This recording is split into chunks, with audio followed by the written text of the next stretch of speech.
और बताइए बॉस, क्या मतलब यार, एक चीज बताओ। ये इलेक्शन आ गया हम्म। कि चंद्रशेखर के बिल्कुल एकदम उपचुनाव जो है वो 10 सीटों पर लड़ने की तैयारी कर रहा है, तो क्या बहन जी की राजनीति को खत्म कर देगा? भाई बहन जी जिस तरीके से शांत रही हैं लोकसभा के चुनाव में, उतना एग्रेसिवली प्रचार तो बहन जी ने किया नहीं जिसके लिए वो जानी जाती हैं।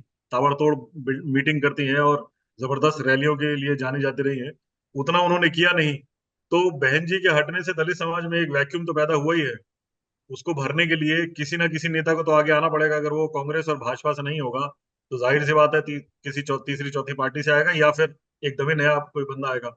और चंद्रशेखर में पब्लिक ने शायद मेरे को लगता है कि ये एक प्रयोग है कि इनको एक बार परख के देखा जाए किस तरीके के काम कर सकते हैं।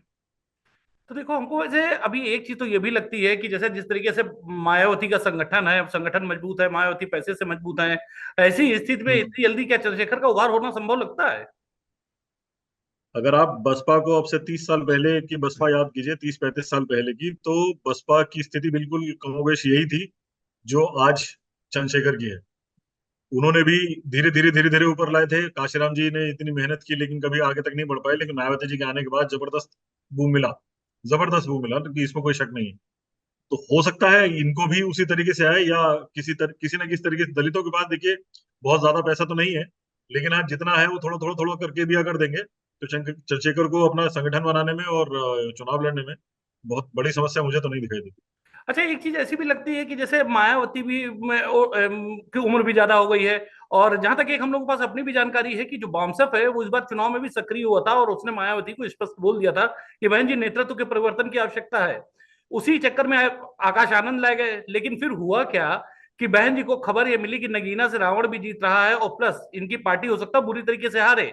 तो इन्होंने सोचा कि हम्म। ठीक रहा, सारा सब कुछ आकाश आनंद की लॉन्चिंग पर ना चला जाए। इसीलिए उसको निकाल दिया, जैसे ही चुनाव खत्म हुआ उसको फिर लॉन्च कर दिया। तो क्या आकाश आनंद में कुछ लगता है, कुवत है कि चंद्रशेखर को टक्कर दे सकते हैं? देखिए आकाश आनंद जो है उसमें वो भी एक तो नए हैं।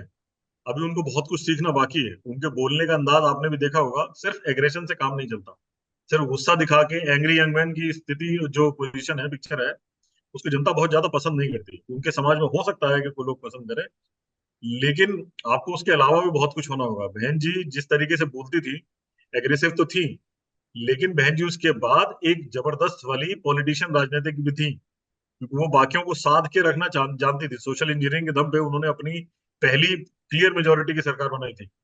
आकाश आनंद में वो चीज अभी तक दिखाई तो नहीं दे रही। संभवतः पब्लिक को भी दिखाई नहीं दी हो। और ये आपका कहना बिल्कुल ठीक है कि कहीं ऐसा ना हो कि हार का सारा ठीकरा नई जो आनंद के रूप में जो बदलाव आ रहा था बसपा में, कहीं ऐसा ना हो कि उसके सिर पे फूट जाए। इसीलिए उनको भी इस चुनाव से वापस ले लिएगा। अच्छा, ये बिल्कुल ठीक बात। जिस तरीके से पॉलिटिक्स है, जो जितने दलित वोटर हैं, तुम ये मानकर चलो कि जितनी भी पार्टियां इस समय सब गिद्ध दस्ती उसी पर लगाए हुए हैं। भाई, समाजवादी पार्टी को लग रहा है कि हमको इस बार वोट मिल गया, कांग्रेस को लग रहा है कि ना, तुम्हारी वजह से नहीं भाई, हम तुम्हारे साथ जुड़े हैं, हाँ। इसलिए दलित वोट आ गया। अच्छा, खुद दलित वोट बीजेपी में भी गया।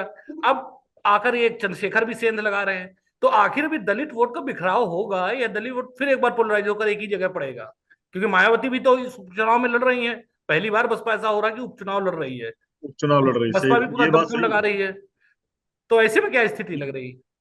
ये बात बिल्कुल ठीक है कि बसपा पहली बार चुनाव लड़ रही है, और इसीलिए लड़ रही है ताकि वो अपनी उपस्थिति दर्ज करा सके कि अभी बसपा खत्म नहीं हुई है। और जहां तक दलित वोट की बात है, तो जाहिर सी बात, जैसे मैंने कहा कि भाई एक वैक्यूम क्रिएट हुआ है। अगर उस वैक्यूम को भाजपा, कांग्रेस या सपा ये पूरी तरीके से भर नहीं पाएंगी, तो कोई ना कोई बाहर से ही आके भरेगा।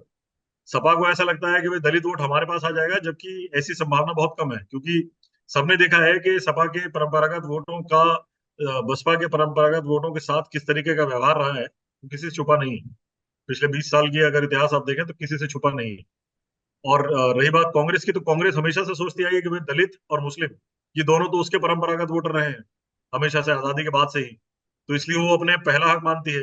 भाजपा को ये लगता है कि क्योंकि दलित वोट भी हिंदू ही है, सनातनी है, तो क्यों ना उनको भी अपने पास खींचा जाए। अब यही देखना दिलचस्प होगा कि इस रस्साकशी में कौन जीतता है। तो ये मुझे लग रहा है कि जो उपचुनाव है ये बहुजन समाजवादी पार्टी के लिए बहुत महत्व रखते हैं, खासतौर से बहन जी की पार्टी की भविष्य के लिए। क्योंकि अगर चंद्रशेखर 10 सीटों पर खड़ा खड़ा हो रहा है और अगर दलित वोट कहीं शिफ्ट हो गया चंद्रशेखर की ओर, तो ये मायावती का भविष्य तय कर देगा क्या? उपचुनाव बहुत महत्वपूर्ण है मायावती के लिए। ये न सिर्फ बहन जी का बल्कि उत्तर प्रदेश की तीनों मुख्य पार्टियों का, अब तो कांग्रेस भी मुख्य पार्टी में गिनती करा सकती है, 8 सीटें जीत 7 सीटें जीत के लाए हैं। तो तीनों मुख्य पार्टियों का ये भविष्य तय करेगा कि इनको दलित वोट मिलेगा या नहीं मिलेगा। अगर चंद्रशेखर 10 सीट पे अपने जो बूथ इनके परंपरागत वोटर के वाले एरिया के हैं, अगर वहां से वोट लेने में कामयाब हो गया, तो ये मान लीजिए कि दलितों का नया नेता आ चुका। अब ऐसे भी है कि भाई जो चंद्रशेखर यंग है, इंस्टाग्राम पर, फेसबुक पर, हर जगह रहते हैं, जो ये रील बनाने वाली युवा पीढ़ी है, वो मायावती से तो अपने को नहीं अटैच करती है। चंद्रशेखर उनके एक तरीके से हीरो भी है, वो भाषा भी वही बोलता है। और चंद्रशेखर एक तरीके से जो लाइन भी पकड़ लिए जय भीम और जय मीम वाली, इमरान मसूद वाला इंटरव्यू देखिए, जैसे उन्होंने बोला कि योगी में ठीक है, मस्जिदों में काहे बाहर पढ़नी चाहिए नमाज, अंदर तुरंत इसने पलट कर जवाब दे दिया कि क्यों, जब कांवड़िए जा सकते हैं तो नमाज अंदर पढ़ी जा सकती है। तो वेस्टर्न यूपी में हम्म। आपको लग रहा है दलित और जय भीम वाले फार्मूले पर चल रहा है। ये सही बात है। चंद्रशेखर में एक तो देखिए वो वक्ता बहुत अच्छे हैं। राजनीति में आपको अगर अच्छे वक्ता, अगर आप बोलना नहीं जानते हैं, पब्लिक तक अपनी आवाज नहीं पहुंचा सकते हैं, तो आप नेता नहीं बन सकते, या एक उस मास के लीडर जो कहते हैं, जो जनमानस का नेता होता है, जनमानस के नेता बनने के लिए आपको वक्ता बहुत अच्छा होना पड़ेगा।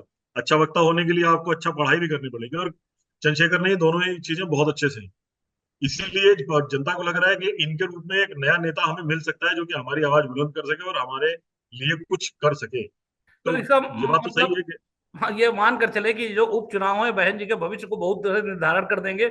और चूंकि आकाश आनंद के ऊपर भी है, तो ये गुरु आकाश आनंद के लिए भी बहुत परीक्षा की घड़ी है कि किस तरीके से ये 10 चुनाव मैनेज कर ले जाते हैं। चलिए बिल्कुल विशाल। आकाश आनंद के लिए, आकाश आनंद को तो अपने आप को साबित करना ही बहुत बड़ी चुनौती है उसको, क्योंकि उससे उम्मीदें लोगों को वही है जो मायावती जी ने एक जहां जाके उसको सेट किया है कि भाई उम्मीदों को जिस लेवल पे लेके गई है, वो जो कहते हैं कि सेटिंग द एक्सपेक्टेशंस, तो जो उम्मीदों को जिस लेवल पे वो लेके गए हैं बहन जी, उस लेवल को टच करना आकाश आनंद के लिए अभी फिलहाल तो मुश्किल दिख रहा है, लेकिन अगर उन्होंने उसको टच नहीं किया या उसके आसपास तक नहीं पहुंचे, तो बसपा का भविष्य तो फिर डामाडोल ही है, क्योंकि और तो कोई नेता दूसरी लाइन में कोई है नहीं। चलो, बहुत बहुत धन्यवाद विशाल भाई।